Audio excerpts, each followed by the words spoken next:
Hey folks, my name is Jürgen, aka Nerd, I'm proud of it, and Destiny has brought you to my channel today, so we can have a chat about the Cyberpunk TCG artwork. I personally think artwork for a trading card game is super important. There's no better feeling than sitting across your opponent at a table and just seeing which card he plays, recognizing it by the artwork and thinking, hey, I got this. No, but seriously, I honestly believe that artwork, which creates the vibe, the look and feel, the whole atmosphere of a trading card game, is equally important as the gameplay itself. You have to have fun when you play a trading card game, and Cyberpunk looks fantastic. We all love the video game, we love the art of the video game, we do love, probably some of us, most of us, the TV show, the short 10 episode show, like one season on Netflix. Actually, there's a new one coming, a second season. It's kind of like a sequel, but in a standalone world, as I heard. But that's a different story. But we love that art, right? And from what I've seen so far from Cyberpunk, I do love the art as well. People who watch the channel for a little bit longer know I'm very, very enthusiastic about artwork for trading card games in general. I think if you check out my playlist, TCG Talks, you will find interviews I've done with several of the original Magic the Gathering artists, as well as several sorcery trading card game artists. I think the old Magic the Gathering art is what got me into all of this, together with art on the Dungeons and Dragons books and art on my, not Cyberpunk, but Shadowrun books. I've been reading the novels, and actually they are making them in German. I'm reading them in German for, I don't know, let's say 30 years at least. And I really always loved the science fiction artwork on the cover of those Shadowrun novels. Cyberpunk, I had the same with the old role-playing game. You see my role-playing books back there. They often were in black and white in the book, but the artwork was phenomenal, and I loved it. And it was so different from what I've seen, because it was very raw. That's what Cyberpunk is about, right? Some other games were a little bit tuned down. Cyberpunk didn't do that, not even then. And the cover and the backside of the books, the role-playing books, were always in color, and some of the art was just fantastic. So we're gonna have a look at several of my favorite art pieces of the art reveals of the Cyberpunk trading card game so far.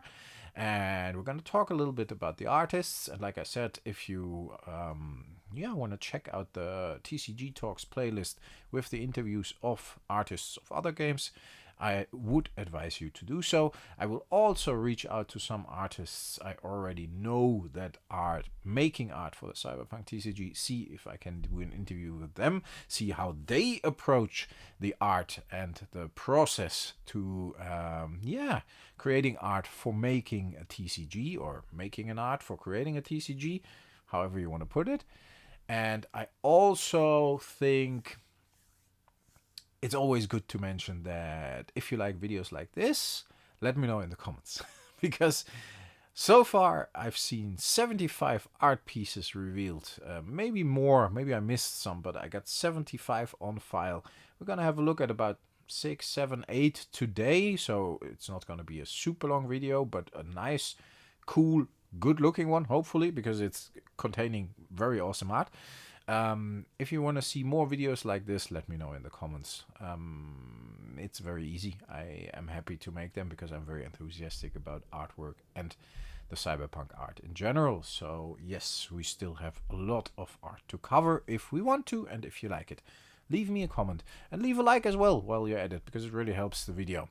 And yeah, if you really want to support the channel in a different way, there's a Patreon. You can find the link in the description. The channel is not monetized on YouTube, so that's the only lifeline for the channel, and that's why I can make videos like this without any interference from anybody else. So yeah, that's because of you guys, because of the Patreons. Jumping into the art now. Let's have a look at it. One of my favorites so far is Synapse Burnout by Michael Ivan. I think this looks fantastic. You really see the struggle this guy has. And Michael Ivan has, for example, also done the card Cyber Psychosis. You see on the right of the card at the edge, you see the name of the artist as well. And I think his kind of art style that goes into a little bit of the direction of the Cyber Psychosis, Synapse Burnout, just too much cyberware or something going wrong, is very, very cool. I also love his art of Trauma Team. So let's stick with Michael for a second here. I think this captures the whole atmosphere. You see the accident in the background. You see the Trauma Team guards. You see the Trauma Team helpers helping maybe the executive or whatever who has the trauma contract, and all the others trying to get help, but they don't because only the guy that can pay for it gets the help. Captures a whole scene, right? Love it. Then we got Modded Kusanagi by Lukas Poller. I think this dragon in the background really adds the whole atmosphere to me. I think Lukas does a good job with Adam Smasher here on the card as well. Again, on the right edge of the card, you see the name of the artist, which is interesting. But the Modded Kusanagi is capturing the vibe and the speed, and yeah, you see the blade coming out of the arm, so that's pretty cool. Then we have River Ward, Detective on the Hunt by Daniel Valaisis or Daniel Valaisi. I don't know if he's French. Doesn't matter. We're hot on the trail. We know more tomorrow. I think that's super awesome. The slogan is cool. The artwork is cool. And the overall look and feel of the guy walking through the shady valley, through the rain, with all the neon signs up there. That's cyberpunk to me. I really love that piece of art. I also love Don't Fear the Reaper by Alex Ekman Lawn.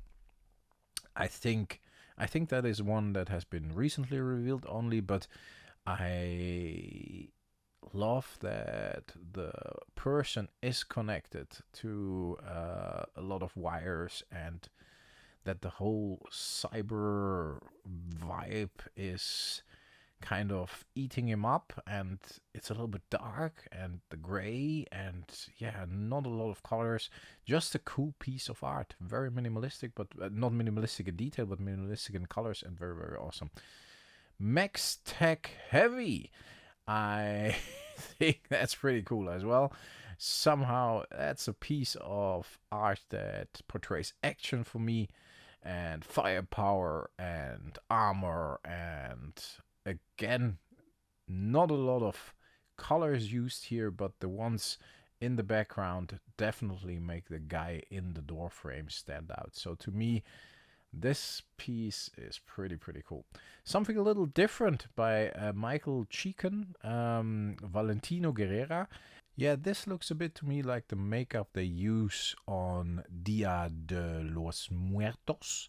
I hope I didn't butcher that too much, but I personally think this looks different. This looks very colorful, and yeah, it just is a very cool picture of a street gang that clearly goes into that direction of living and vibing that kind of art style. So that looks very awesome to me.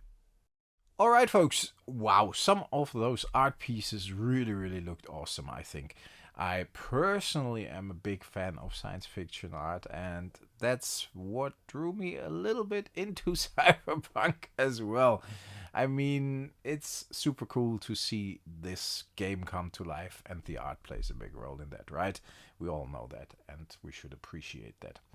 If you want to see more videos like this, like I said before, I still got like around 70 pieces of art reveals here in my on file in my folders. I would love to talk a little bit more about it if you enjoy videos like this. Even if you don't, knowing myself, I probably make 1 or 2 more art videos anyways, because I enjoy it and I love talking about it, and that's important as well. And maybe I can get you enthusiastic about the cyberpunk art too. Folks, stay healthy, stay frosty, and I talk to you next time. Thanks a lot for listening. Bye bye.